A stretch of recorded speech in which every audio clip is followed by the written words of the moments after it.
Namo tassa bhagavato arahato samma sambuddhassa. Namo tassa bhagavato arahato samma sambuddhassa. Namo tassa bhagavato arahato samma sambuddhassa. In the last Dhamma talk, we were discussing about the second noble truth, the noble truth of the origin of suffering or the cause of suffering. Buddha expounded in detail in his first sermon, the first sermon he delivered, Dhammacakkappavattana, turning of the wheel of Dharma. So in here, what is the origin of suffering? And the origin of suffering is called craving, in English translation, but the original Pali word is called tanha, craving or tanha. So what is this craving?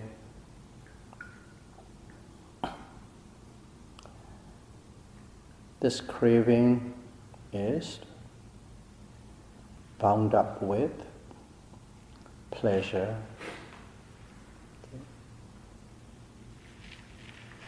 and also it takes delights here and there, and overall it craves on the sense pleasure. So first of all, this is craving. Craving, tanha, it's translated precisely as thirst. Okay, so thirst, hunger, craving, those are the words that are translated.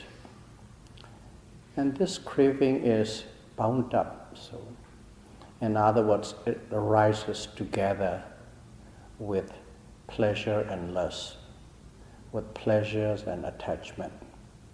Okay, craving, pleasure, attachment, they arise together. In a sense, they are identical. Craving is the pleasure.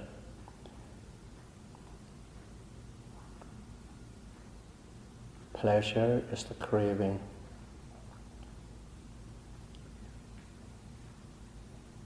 That is the nature of craving. And also, this craving takes delights here and there. What it means is, this craving takes delights. In other words, it creates rebirth. Here and there means in different realms of existence. Of course, a human, we like to be reborn in a better existence, or rich, famous, intelligent human, or deva, or celestials, or Brahma, that kind of thing. Take delights in existence, in rebirth. And here, I like to give you one example, because we are always talking in a sense of relative sense. Okay, as a human, we wish or we like to be reborn as a human with the better status. Or some even say, I want to become a celestial Ram or Brahma, because you consider it that is better. So in those existence, in those realms, we want to, or we take delight in. But this story will tell you a different story. There was once two friends. They lived together, they grew up together, they try their best to be good. They do a lot of wholesome deeds. And then when the time came, they passed away. One passed away and he was reborn in a celestial realm. In other words, born as an angel. And the other one, even though he does all these good, wholesome deeds, right near the end of his lifespan, his mind was attached to the things, the family, the current existence. That attachment was too strong and become obsessed to it. And then he was reborn as a maggot. I think we all know maggot, especially Asian knows about it. In your toilet, they're not clean, and out of these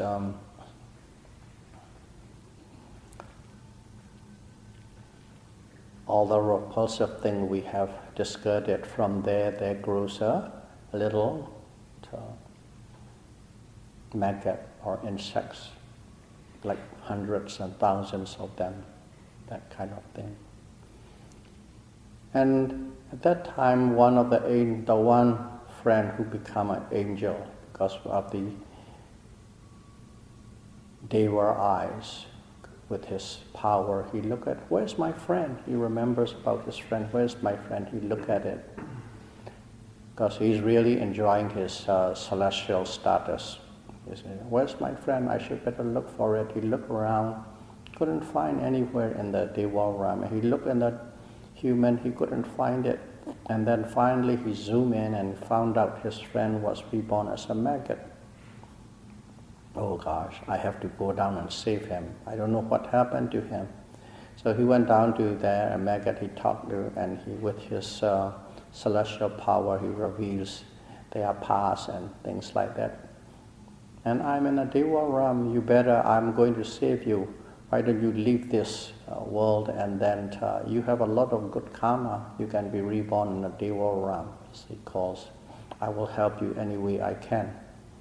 And that little maggot, his friend as a human, he said, oh, why do I want to come to Deva realm? I'm really happy here.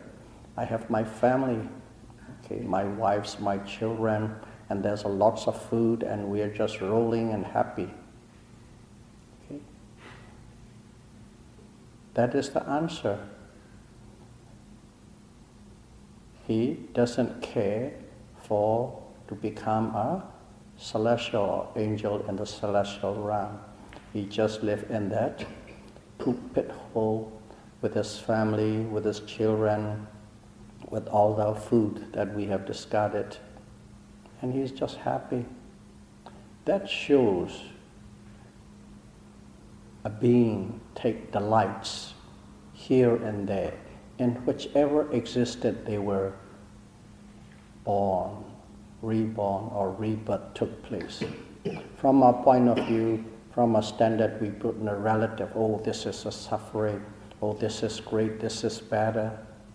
But once we were born into that existence, and we only know about that environment, and we are happy in that environment, we are attached to that environment, we are attached to that existence. We do not look at it as a suffering at all. That's what it means by craving. It takes delights here and there. That's what Buddhists mean. It is not that we want to be a better existence. Of course, based on where you are, you like to be, if you have intelligence, want to be in a higher, better state. But once you are rooted in a certain environment, you are just simply drifted and then attached to that existence, that life. So keep that in mind. Okay? On a relative term, we are talking with the intelligence, but once we are there, we just roll. It is very strong and powerful, this craving, this attachment. We are attached to any and every existence that we are born into. At that moment, we are totally unaware, and we are, seems like in a deluded way, happy. So keep that in mind. And in here, take delights here and there. In general, we crave in the sense pleasure. Okay? In all the sense pleasure we crave. That's what craving is. We become attached to all the sense pleasure.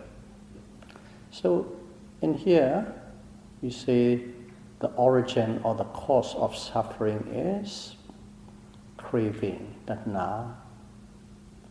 And the Buddha pointed out this one because this is the most obvious and the most immediate, okay, factor that produces suffering. But it is not the only one. Okay. There's always a co-worker. First of all, craving produces suffering. And whenever there's a craving, there's another mental factor called ignorance or avijja, not knowing. That is also arises together. Whenever there's a craving or attachment or grasping, or in one word, lobha, whenever there's a lobha, there's moha, delusion or not knowing or ignorance. Those two mental factors arises together, inseparable. So actually, when the Buddha said, this craving is bound up with pleasure and lust and take delights here and there. What it means is it craves in the sense pleasure, and when we say take delights in here and there, we are looking at a totally deluded way, unknowingly. As we don't know about it, we crave for it. What it really means is, okay, intellectually speaking, we crave to become a human. We crave to become a celestial being. We crave to become a Brahma. That kind of craving. So in other words, we have a view. Okay, we hold on to the view, a deity or miccha deity, the right view or the wrong view. And here we hold on with the wrong view. What it is, we crave to become a certain being and a certain existence. In other words, we believe in the eternalistic view, which means this I or self or soul is eternal, never-ending, indestructible. That is the view we hold on. That's a wrong view. That is ignorance. That is moha.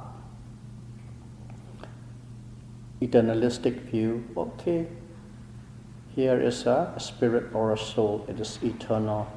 You walk yourself way upward, okay, to be better and better, and eventually you become with the universal truth or God, that kind of a thing.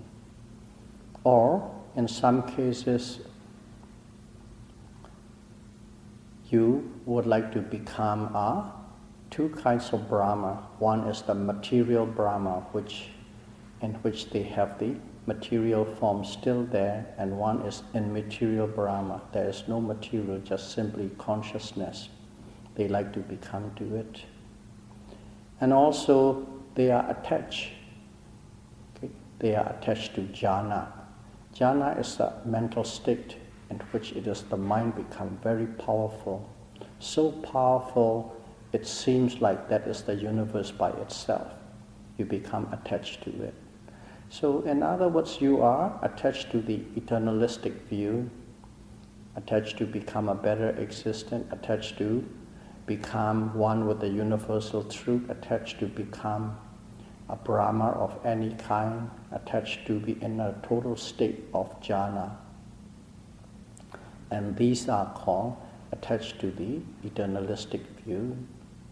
And also some are attached to the a nihilistic view, which means this is the only life, We just come out of nowhere without any cause. We live, and when we die, there's nothing left, gone, finished. One life, one existence. That means nothing after death. Also, people are attached to that view. Regardless how much they are attached to that, nothing exists after that, but the way they live their life is with full of attachment, with enjoying the fullest of the pleasure. And at the same time, they are attached to this present, current existence. Still, you are attached. Even though you believe there's nothing after that, you still live with that attachment, you still live with that craving.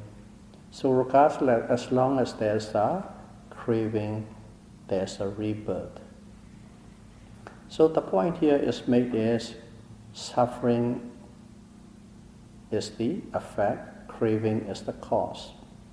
But not only craving, you become attached, you crave, one with the attachment to the sense pleasure, and also you crave with the wrong view, deity. Okay? Tanha and deity. Tanha is craving, attachment, grasping, or deity is the view. Sometimes you view it with the wrong view, you are attached to this existence.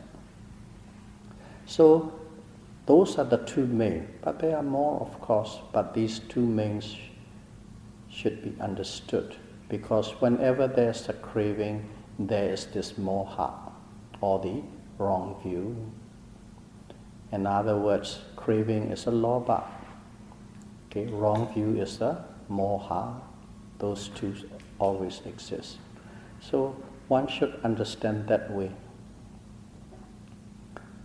So with that, we live. With that craving, we grasp onto things, we get attached onto things, and then there's a rebirth.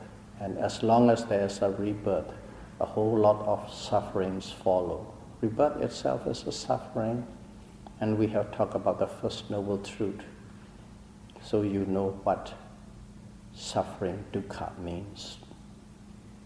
And the cause of suffering is this tanha and deity, craving and clinging to the wrong view. So now the Buddha has opened it up, the origin of life, the origin of rebirth, the origin of existence, or the origin of suffering is craving. And then the Buddha further went on to explain so that we can understand better, so that we can understand and practice more like a guide towards the walking model. Okay? Intellectual explanation of a walking model, how it works. And here the Buddha said, here in this craving, okay,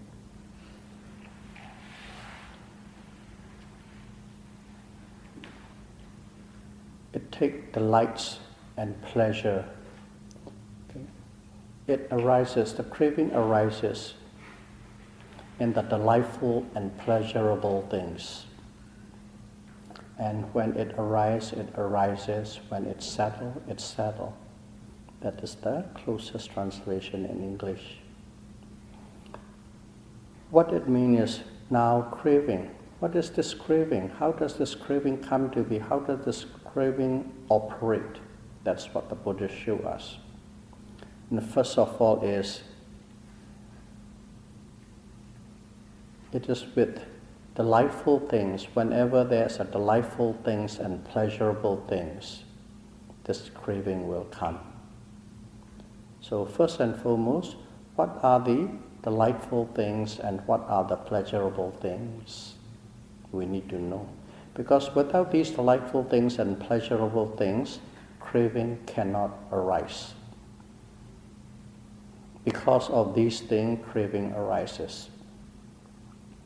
So in here the Buddha said, I is a delightful things or pleasurable thing, your eye.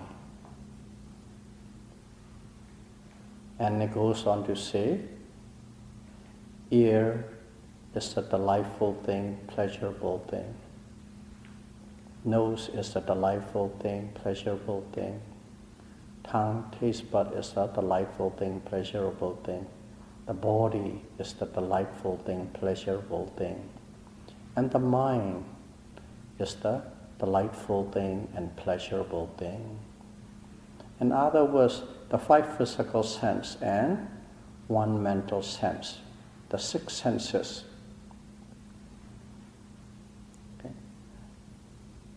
Eye, ear, nose, tongue, body, and the mind. These 6 are called delightful things and pleasurable things.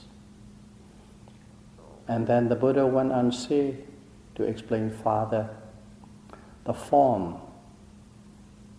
that you see with the eye is a delightful and pleasurable thing. The sound that you hear with your ear is a delightful thing, pleasurable thing. The smell and the taste and the touch and the thoughts are delightful things and pleasurable things. So if you look at it, first and foremost is the eye, ear, nose, tongue, body. So these are the rupa, okay? Material thing, matter. It is internal. Internal means it consists in your body. Those 5 bases are internal. And then there's the form. Form is the material thing, but it is outside. Okay? And also sound is material, smell is material, taste is material, and the tangible touch is a material thing. But they are all external. And the thought is internal, the mind. And the object of the thoughts is the Dhamma objects. Dhamma objects is the outside. So in other words, they are all material things, okay, which is the 6 external and 6 internal. 5 are the physical source, 1 is the mental source. So those are called the bases, the 12 bases. You need the 12 bases. And when, let's say this external base, the form, comes in contact with the internal base, the eye or the retina, they come in contact. Okay. At that moment, a consciousness arises. At that moment, awareness arises. Awareness of the situation, awareness of the condition. And what is that awareness? That awareness is consciousness, vijnana. But as it is based on the sight, that consciousness is called seeing consciousness. So whenever the external base, which is rupa, and the internal base, also rupa, material, and the consciousness or the vijnana, 3 of them come in contact. Okay. At that moment, seeing consciousness arises. In other words, at that moment, seeing happens, but consciousness has the quality to be aware of it. So you need these 5 external bases and 5 internal bases, which are rupa, and the awareness through this source of seeing called seeing consciousness arises. And when these three come together at the moment, that coming together is called contact, mental contact. In Pali it's called phassa, mental contact.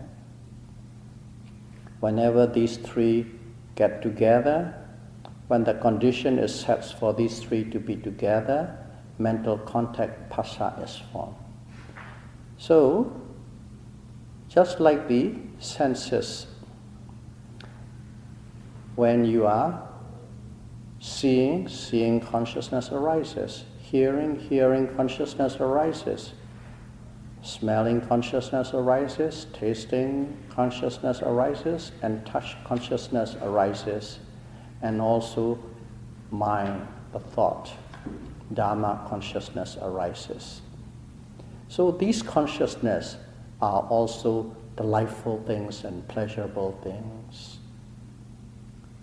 6 external material things are delightful and pleasurable things.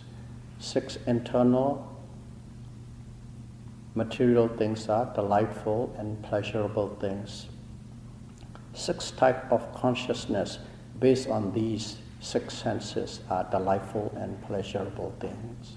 Those are the delightful and pleasurable things, and that's how it is working. And whenever these 3 come in contact, that condition, that situation is called phassa, mental contact. And as soon as they come into contact, something happens. A feeling arises.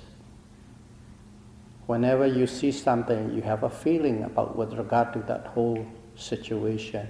Whenever you hear something, you have a feeling for that hearing, feeling.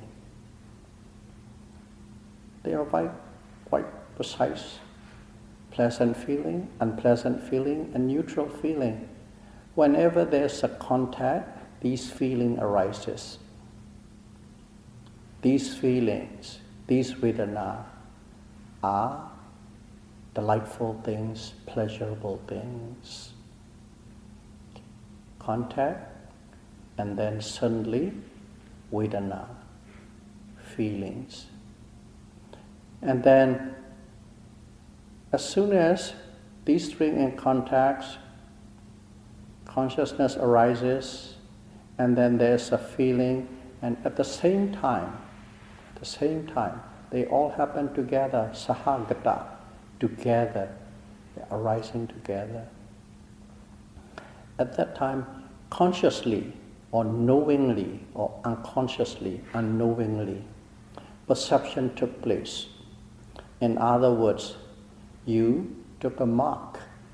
You make certain marks, certain characteristics to store into your, so to speak, memory bank. So that when you see again, you remember. When you perceived it consciously, of course, it is quite clear, and you can define very clearly and sharply, because it's stored consciously. But some are stored unconsciously or subconsciously. To put in a different way, let's say sometimes you see people, something that you think you never have seen them, but you saw that face in the crowd, in a party, in a crowd. Oh, that face looks so familiar. I don't know where I've seen it. Automatically you recognize the face, but you cannot put pieces together. So familiar. I must have seen somewhere. That is perception and working, but that perception you perceived, you put it on a subconscious or unconscious level. And when things come in together, oh, that's where I've seen so-and-so introduced me at such a place, at such a time, or such a year. something come up. What it is, there are certain marks, you put it on something, consciously or unconsciously, so that you could cognize again when you see it. That's a perception. And these perceptions are also delightful things and pleasurable things. Now, it's in a step-by-step working process. The eye strikes a form. At that moment, seeing consciousness arises. Getting the three together is called mental contact. Whenever there's a mental contact, feeling arises, pleasant, unpleasant, neutral. And at the same time, the mind is working to perceive that situation, that condition, that object. And then, at the same time, there's something is already in working. Every mental state, mental factors are doing their own job. They are doing their own job. Once you have that, after that, what happens is, simply put, it's called desire. Desire arises. Okay, but desire is a very broad word. So let's narrow it down. Okay. At that moment, volition arises. Volition is called cetana. That volition, cetana. Or another word for that volition is called will.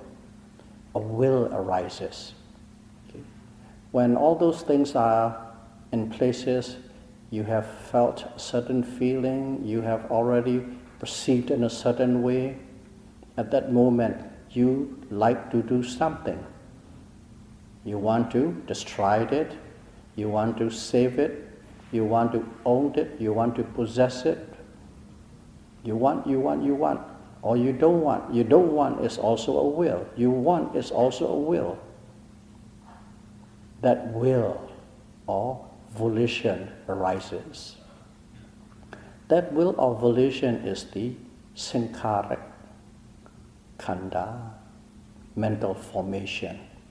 But that will plays the main role. That wills, okay, let's say, I want to go to the retreat. That's a will. And then you happen to enroll and you go to the retreat. I don't want to, okay, for whatever reason. Then you won't be enrolling into the retreat or attending the retreat. Simple as that. So that will is the trigger point. That will, that volition, accomplish its own purpose. Accomplish its own purpose. And also accomplish and promotes and push the purpose of other mental factors together with it. An example, there's a will already there under a situation. And under that situation, anger also arises. What does the will do? The will pushes the anger to raise more, and then pushes farther to do something, to hurt something, to kill something, to beat something. It promotes, it encourages, it accomplishes the purpose of the another mental factor called anger. So that will plays a huge role in this stream of mental factors. Altogether there are 50 of them. But we will pick out this will or cetana or volition. And this will, or these group of mental factors led by the will, are also pleasurable things and delightful things, because it is making it happen as it desire or as it not desired. But both are desire. Not desiring is a desire. You want it that way. You want to happen this way, you want to happen that way, you want to go backward, you want to go forward. Regardless whether you put with negative or positive, they are all desire. They are all craving, they are all attachment. These are delightful things and pleasurable things. So, this is how delightful things and pleasurable things come to be and how it works. That is how it is working all the time. In every moment, those things we are explaining, talking about is at work. Every moment it is at work. At every moment it is at work. It is working, working, working.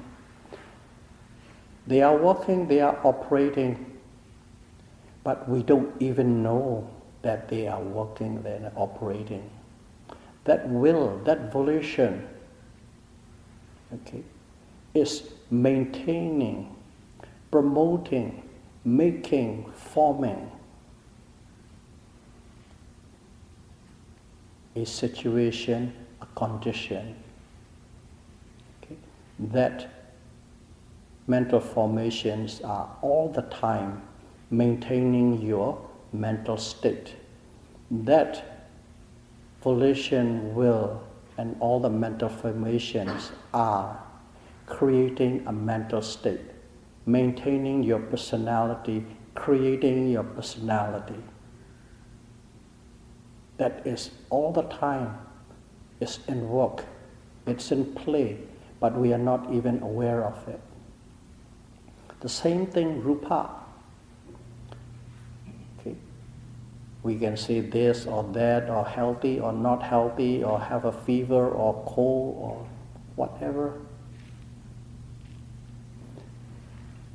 The physical process by itself is also maintaining for that existence.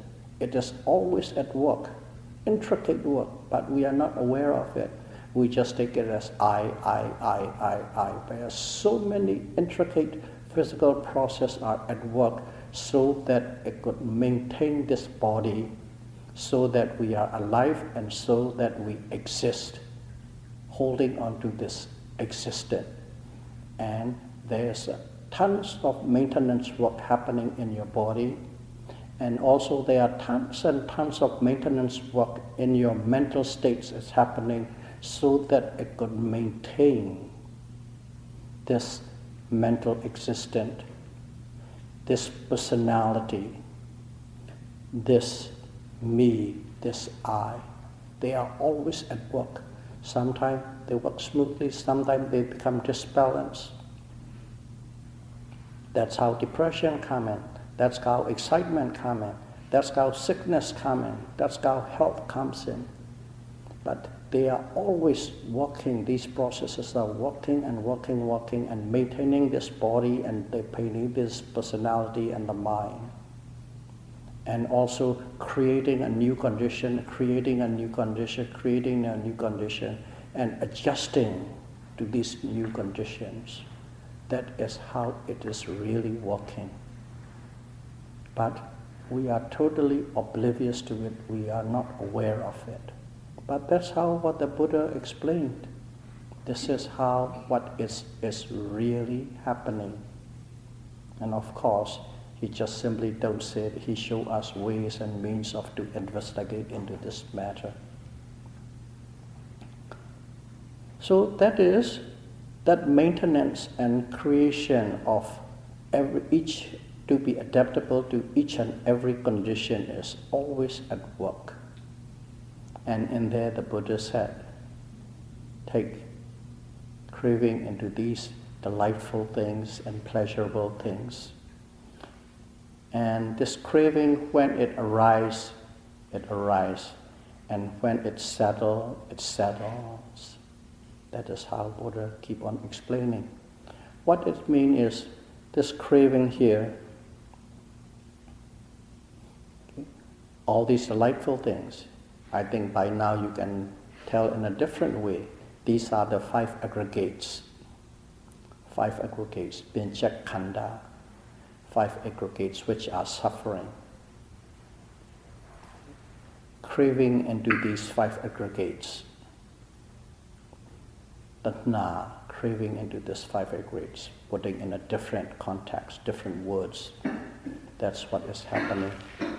So whenever it happens, what happens? Whenever a craving arises, how can the craving arises? We already explained this. External base, internal base, corresponding consciousness and feelings and perceptions and wills and all these whole 9 yards come into the intricate working relationship. And at that moment when it arises means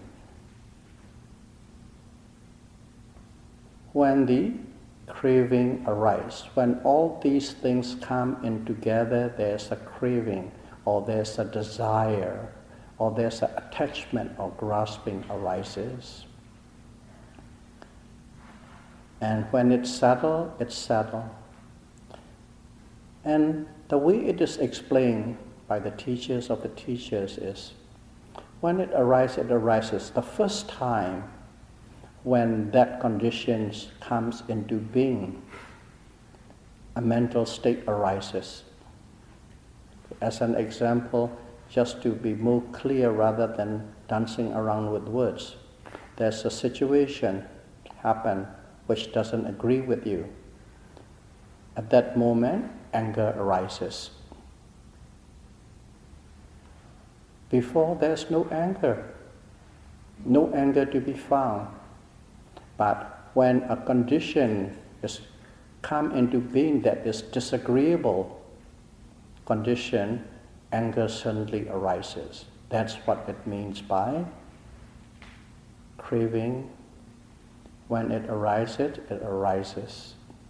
Condition created, and the anger arises. Anger is also a craving. You crave for it. In other words, you willed it. You don't want it. That's a craving. Okay? So both in a negative and positive state falls under the word of desire and craving. Keep that in mind. So when it arises, suddenly, anger, nowhere to be found, suddenly pops up and anger arises. And when the anger arises, it then goes into, if it is quite intense, to transgressive state. You could actually do something, hurt something, harm something, kill something. That's called transgressive defilement. The other one was simply arising. The first moment it arises. And then the Buddha said, when it's settled, it's settled. It's also explained in a 2 different ways. One, it is that when it's settled is this craving, not only the first moment it arises, it repeatedly arises. That's why it is lingering on, repeatedly arises. As an example, we understand 2 words, vitat and vichara, applied thoughts and sustained thought. Applied thought is just like, there's a bowl and we strike it with a stick. And the first moment it strikes, there's a sound come up. That sound is gross and inceptive. That is the applied thought. At the first moment of the strike, at the first moment of contact of all the things we talk about, the applied thought arises. And after that sustained thought, not in a meditation or mindfulness sense, simply the process. Sustained thought is the discursive thoughts. Discursive thoughts are thoughts related with lobha, doha, and moha. Sustained thought is just like after you strike the first bell, and then the sound keep on going, keep on ringing, the pressures keep on throwing, the sound keeps on going. That is a sustained thought, discursive thought. So when there's a thought, the first moment is the applied thought, The later moment which linger on is the sustained thought. The same thing, there's the craving arises, the first moment, and then it keep on pressing on and doing something. You enjoy something or you hate something. And that way one is explained. And also, there's another way to understand it. Anger. When that mental state, when that anger, when that craving settles down, it disappears. Okay? When it settles, it disappears. What it means is, when it settles is these mental defilements, dislikes or dislike, anger or hatred or greed. They stay in a latent form. Nowhere do we find, nowhere do we detect it. In that latent form, it's called, when it settles, it's settled. And when it arises, when the conditions come into being, it arises. And it repeatedly goes on and it settles back. And that's how the craving works. And that's how Buddha explained about craving. Okay. When the delightful things and pleasant things come into being and how it works. 6 external, 6 internal bases, 6 types of consciousness, and the mental contact, feeling, perception, and the will, and the mental formation. All these things are delightful things and pleasurable things. When these things come into being, the craving, the attachment comes in. And the way it arises and the way it settles, Buddha explained to us about it. Now, we can see the working model of what craving, about craving, the working model. We just say the word craving, attachment, or desire. The Buddha explained exactly how this is in actual operation, both in physical level and the mental level. That's how it works.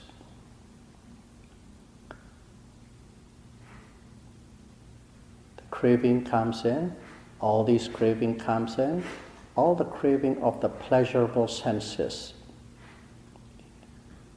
that is called tanha.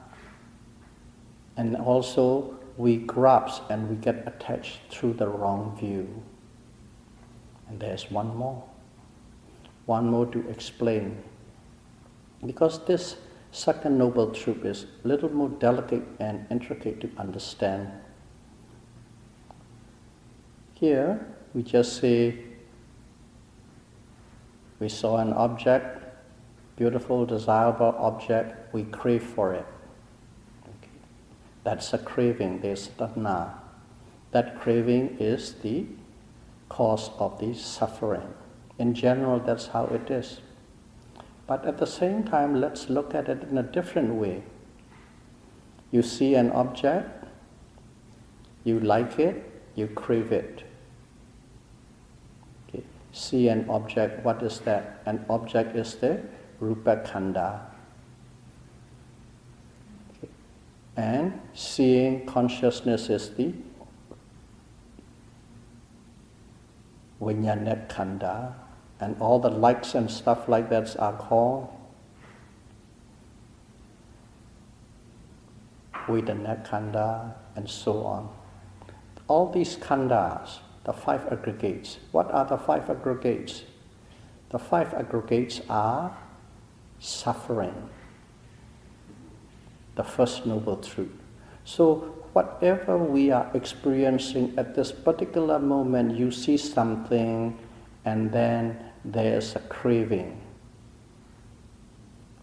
That seeing, that craving is the first noble truth, not the second noble truth.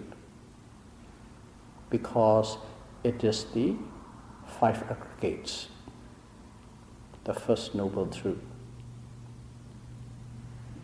whatever it is happening in here right now is the First Noble Truth. That loving or craving for the beautiful car and craving for the beautiful song and craving for the beautiful scent, those are all what? The First Noble Truth. Very specific. They arise and they pass away. They arise and they pass away. Very specifically, you have specific event, specific conditions, specific object. And these pleasant things happen, you like it, you save it. Unpleasant things happen, you demolish it, you destroyed it, you blocked it. Basically the place of the eyes, you do it. And then suddenly there's another craving, not liking this car or this watch or this clothes or this person or that person, just liking on all those things. Okay, craving for all the comfortable things and craving not to have all the uncomfortable things. The craving of the craving, the general craving of the specific cravings. There are two cravings now. The first craving is the First Noble Truth. The second craving, general craving, that you become totally addicted to, you become habituated to. You just want in general the best and the greatest thing for yourself, and you don't want anything uncomfortable. That kind of general craving, which is entirely with you all the time, with or without any objects, that is the Second Noble Truth. The craving or the desire of the five aggregates. The first craving. The second craving over the first craving is the Second Noble Truth. And Mahasi Sayadaw explained in a different way so that we can understand a lot easier. All the incidents that we are having, all the delightful things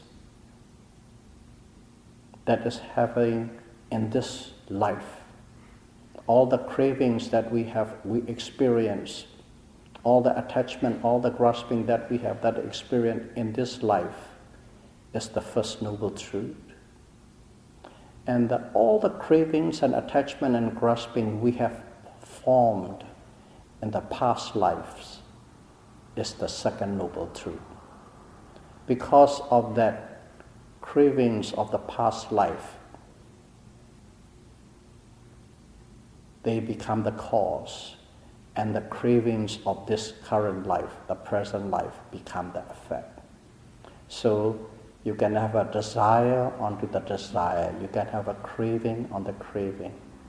One need to understand it very clearly. One type of craving is the First Noble Truth. In my words, very specific type of cravings are the First Noble Truth. And the second one, the general craving, wanting to be comfortable without any specific status or condition, just the insensate, inherent nature inside you, that craving is the Second Noble Truth. And that is craving tanha. Because of craving for sense pleasure and the craving or attachment to the wrong view, the result or effect is suffering, dukkha. So that is the First Noble Truth and Second Noble Truth. If you understand that way, you understand correctly what craving or tanha is, the Second Noble Truth, the origin of suffering. May all of you be able to understand both theoretically, intellectually, and as well as experientially, the noble truth of suffering and the origin of the noble truth of suffering clearly, and may you be abandon the second noble truth, which is craving, so that you would be able to relieve yourself from all form of suffering as soon as possible. Sadhu, sadhu, sadhu. Buddham pujami, Dhammam pujami, Sangham pujami.